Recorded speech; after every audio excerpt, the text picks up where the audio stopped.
Hey guys, the section of balance here. We're gonna get the UFC prediction recap and bet recap underway. Let's get it going. Alrighty. So to start the card, we had Perez versus Egger. Now we had Egger as a prediction. Not confident. I think I said like 50 something 5%. Should have been like 60 maybe. I don't know. I still, even if I could bet this twice, I don't know if I would bet Perez again, but with those odds, it was I don't know. Egger wasn't looking that good. She was giving up positions. She couldn't latch up her armbar as easily as she normally could have. I mean, that rear naked choke was pretty botchy too. Like it wasn't nothing special. Like luckily Perez isn't very good.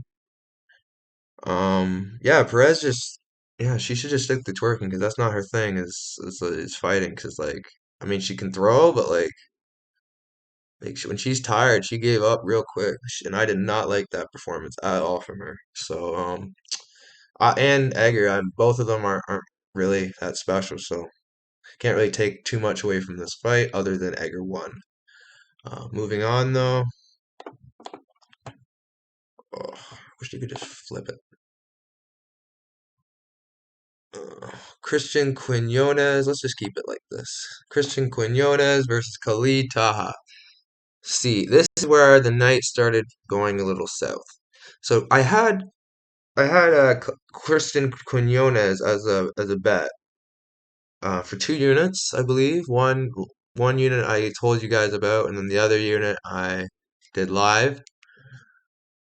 So Khalid Taha sucks. Let's just say how it is. I was very surprised how easily rocked he gets. Like that shot was hard. I'll give it to him, and maybe that did give a concussive blow that I didn't, couldn't see off from camera. But I just don't think Quinones has that power that like he made us believe. Like, cause like Quinones is good, but like he can't crack like I've seen others crack. Like I don't know, maybe I'm wrong. I think Christian Quinones is decent. He's pretty good, and he showed Kalitaha is not good at all. But yeah, Christian Quinones picked up the dub, 1 unit cash or 2 units if you're optional tailed.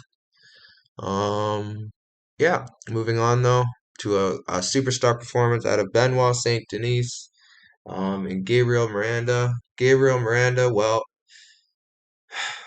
he just I should have put 5 units on Benoit Saint-Denis. The way he respected Gabriel Miranda is how I should have respected him. Gave him none because Gabriel Miranda got walked down. He rocked him in the first round. Miranda did, but like that's only because he gave him absolutely no respect and made him give him his best punches. So Miranda did well. I'll give him that, but he's not the Benoit Saint Denis like level at all. And I don't think he should have been in the UFC. He fought padded up record guys, or he's sorry, not padded record guys. He's a guy with a padded record. So I figured that would happen, and it happened. So Benoit Saint Denis came clutch tonight. I should have put more on him. Perez. Now let's go to the part of the night where I really screwed up. Perez Ziam versus Michael Figlak, or how I call him, Michael. What the fuck was that?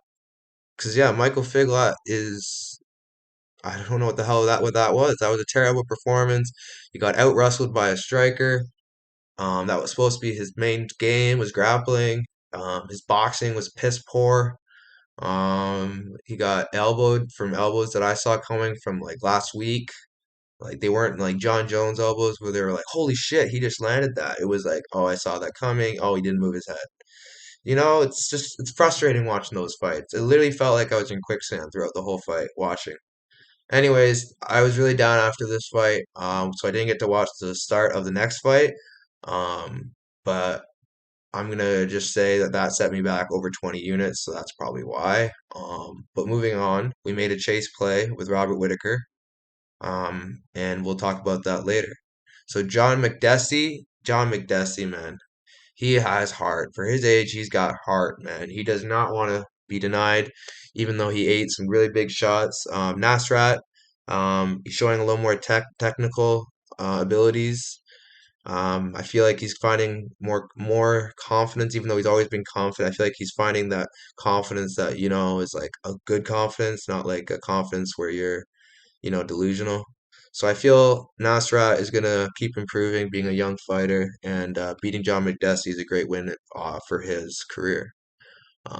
Yeah, so that put us around. Yeah, I'm not even gonna count. We ended 11-1, so that's all that matters.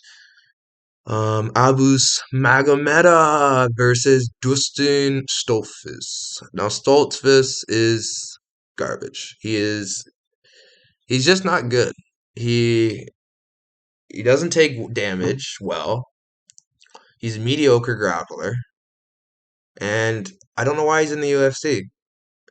Abus Magomedov is a beast. I thought he might have been a padded record guy, which is why I laid off the units on him. But retrospect, I should have had the faith in him that I had in Figlak, because Abus Magomedov is a monster in that division. If he keeps looking the way he did in that fight, because given Stoltzfus is kind of a can, so kind of not a can, but like a free win for him. So Abus Magomedov with the win there, not surprising. 1 unit cash.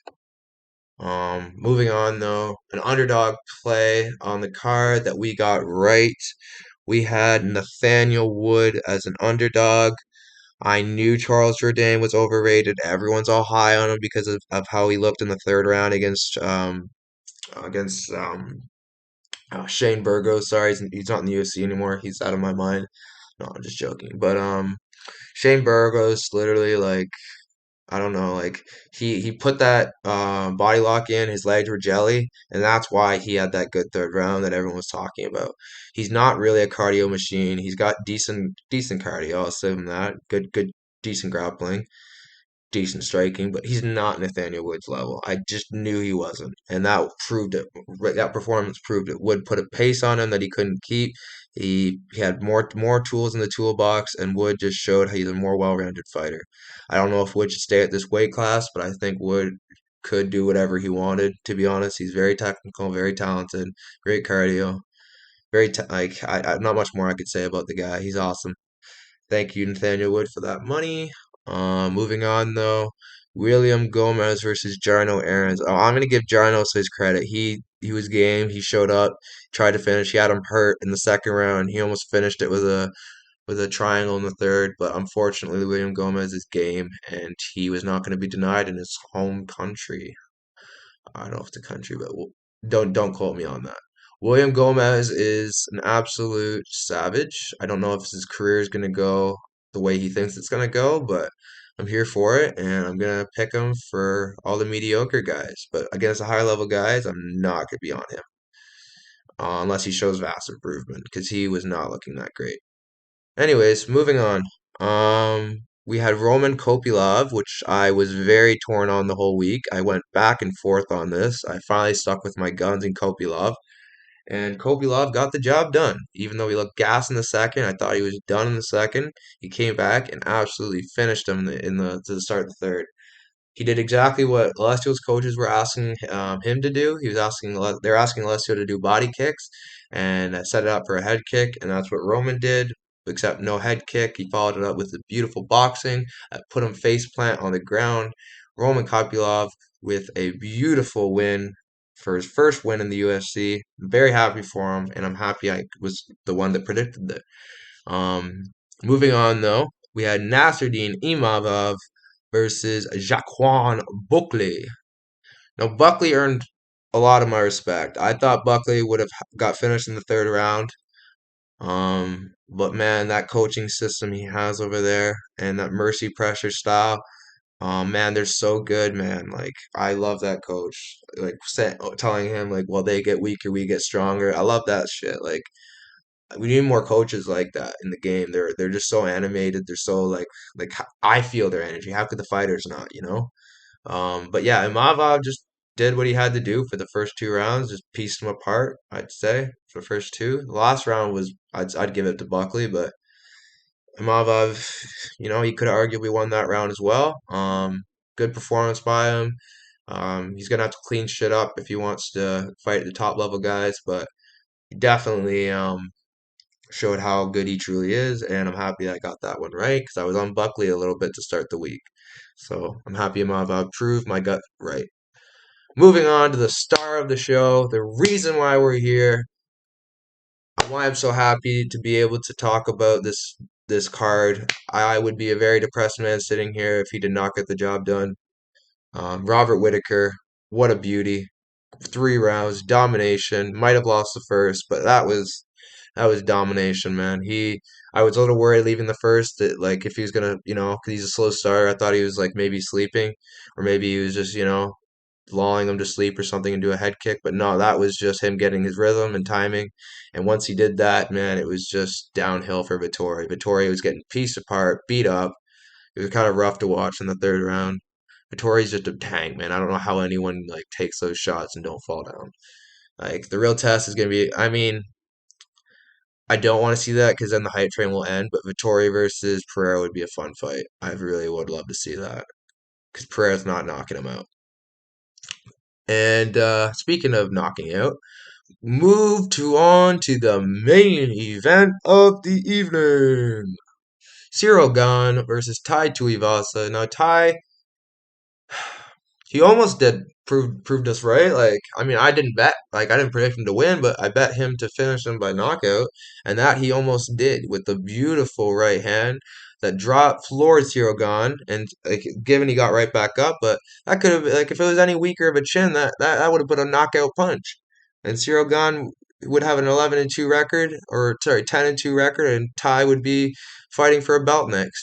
So this is why I stayed away from the fight. It's heavyweight. You don't know what's gonna happen fully. I'm glad Ciro get my record to 11-1 on the card. Happy for my friends who cashed. Ciro gone, but kind of sad for Ty because I really wanted Ty to upset everybody. Not that I didn't want you guys to win. It's just I don't know, it's kind of funny watching everyone's head explode. Anyways, great card, guys. I'll rate it a 6 out of 10. 6 out of 10. I'll give it a 7. 7 out of 10. There you go. 7 out of 10 on the card. And yeah, I'm gonna have Dana White Contender Series predictions coming maybe tonight, probably tomorrow. Yeah, I'm probably more likely to post them tomorrow. So yeah, stay tuned for that. We got a busy week next week. We got Bare Knuckle FC, we got UFC, and I believe LFA. So let's crush those and let's have a good week, guys. Whew.